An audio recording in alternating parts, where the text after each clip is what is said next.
Ayan na guys, naluto na talaga siya. Nakataob bang siya? Ayan na siya. Ayan ang nilagawa kong patar. Hindi lang masyadong malaki. Kinunti-kunti ko lang kasi ayaw na amo na medyo malaki. Sabay tawag yun yung Spanish. Patar. With jubin, with cheese.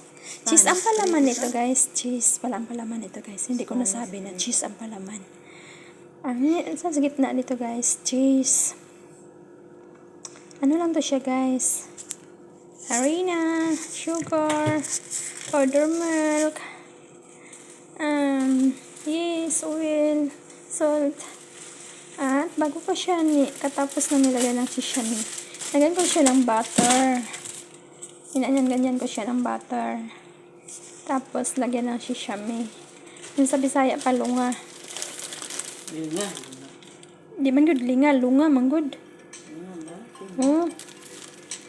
Yan na. Goodbye! And sa kapaglingkod. Chinet ka chipay timblor. Bye!